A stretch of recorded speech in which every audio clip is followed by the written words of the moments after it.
People, for some reason, think that because Wednesday went smoothly, that what happened on January 6th is over.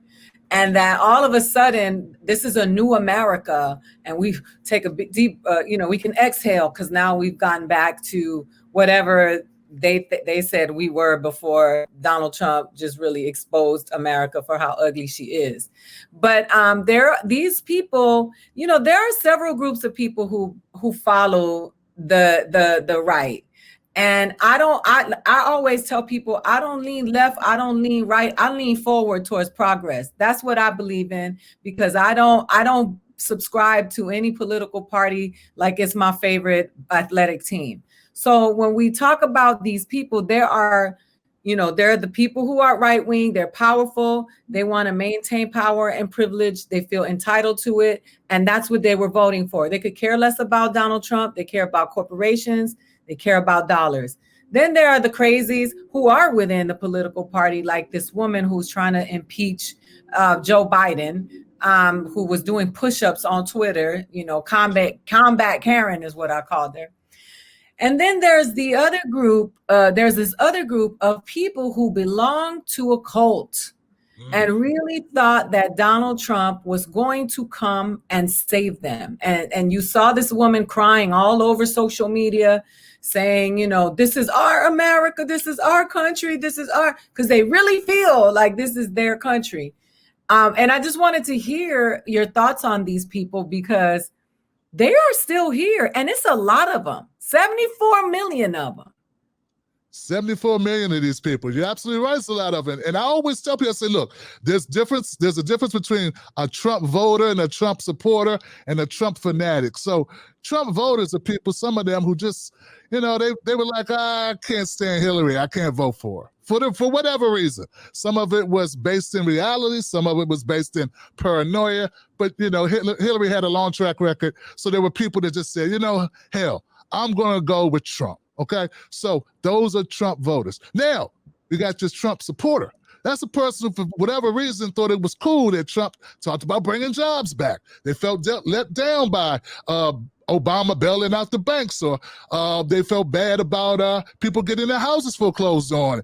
They just wanted to try something new. They were like, well, you know what? I'm gonna go with Trump because maybe he knows how to put money in my pocket. He's a guy, and they were fooled by the idea this guy's rich, he's a billionaire, maybe he'll be good at economics, okay? And so that's what, those are Trump supporters. And then we got the third group. These are the nutsos. These are the fanatics. These are the morons. These are the mental midgets. These are the people like Crying Karen who think that Donald Trump is going to save them, and he's going to come here, and he came from God, and God has sent Donald Trump to put the ship right, and this is my country. The country they stole from the indigenous people. Slaughtered and genocided indigenous people, used us like property, like chairs, and then cut us off and didn't give us anything once they set us free. They got reparations the only people that got reparations were slave owners. Black people didn't get any reparations. But this is our country. So those people are the lunatics. And you know what? I don't feel sorry for them. Look, guys, progressives, don't go around saying you got to be nice to them. Nobody was nice to the people that had to melt down when the liberals were melting down. When Hillary lost, they made memes and laughed too. So I'm going to laugh at Crying Karen because she's funny and she's goofy and she needs therapy now. Of course she needs medical attention. Of course she needs health care. But that's beside the point. I'm going to make fun of these people because these people, they deserve our ridicule. They don't deserve my empathy. Okay? There you go. Can I say that I agree with you that those three different groups all have some differences? The reason that none of that matters to me and they're all the same to me is because for every single one of those people that you just described, all three of the groups, for every single one of those people, the racism wasn't important enough for them to get away from that team. For every single one, they all agreed on that. The racism was not important enough to turn them off. Every single one of those people. So regardless of why you supported it, the racism wasn't a strong enough factor for you not to support it. That's enough for me, because that racism affects my life. Every time I walk, when I'm in my house sleeping. Yeah, but that's a threat now for every single one of those people. And I can't let that happen. What we're seeing right now from a political standpoint is a lot of politicians are getting a pass because they weren't as crazy as Marjorie Taylor Greene, as Lauren Boebert. They weren't as crazy. They're getting a pass and being able to slide, even though they supported this all along. And they voted with this all along. And they too, even though they didn't say the outwardly crazy things, even though they didn't try to take a gun onto the House floor, even though they didn't object to out loud, they didn't get a chance to because of the riots that day, they all played a part in what we saw. They all played a part, and they all stood silently as the president of the United States pushed a movement that tried to disenfranchise Black voters. All of them. Well, the only pushback I have on that is that some of these people watch Fox News. And if you watch Fox News, you never really heard, like, they were making excuses for Trump from day one. I mean, for 5 years, they've been saying Trump's really a good guy. Look, he was with Chris Tucker. Look, he was with, Mike Tyson. He was a good guy, So a lot of people watch Fox where some of them, not all of them, some of them were delusional. Like they just thought that, well, he had Black friends, so there's no way he could be a bigot, So there are some people that, never watched the program that put Trump in the proper light. You know what I'm saying? So I agree that there are people that ignored it because there are people in those groups that are racist. 58% of white guys voted for Trump. Let's not forget that. And 53% of white women voted for him. So, yeah, there's a lot of blame to go around. But I still think there's variations of blame and stupidity and just the fact we got such a polarized media landscape, man. They're not watching Aida. They're not watching Brooke. I know those people that voted for Trump, there's no way they're watchers of us. You know Can what I'm I pick up one more time, though? Just the fact that I don't care. Some of these people are uneducated. Some of these people are brainwashed. Some of these people are delusional. I don't care because they're all adults. And as a child, before I even went to kindergarten, I had to learn about different things that are going to make white people uncomfortable and therefore make my life harder just because of how dark my skin is.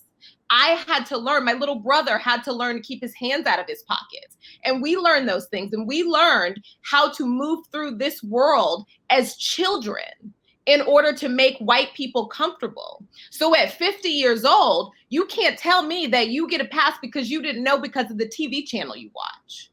Because I know that even as a child, it is possible to learn and to be educated. So that doesn't work for me. What doesn't work? You know what I mean? Like I had to learn how to interact in school, how to interact and it's not like these things are, like deep and heavy and like, no, somebody had to sit me down and say this. You learn just by, you have to, in order to survive, you have to learn how to behave when you're in the waiting room at the doctor's office. These are things that we don't even acknowledge that we have to learn at 2, 3, 4, 5, 6 years old in order to basically just make white people comfortable around us. So you can't tell me that you supported blatant, outward, dangerous, violent racism because you watched a TV channel and you get a pass for that. That doesn't work for me. Yeah, I don't know. I don't know what they got to do with people who voted for Trump.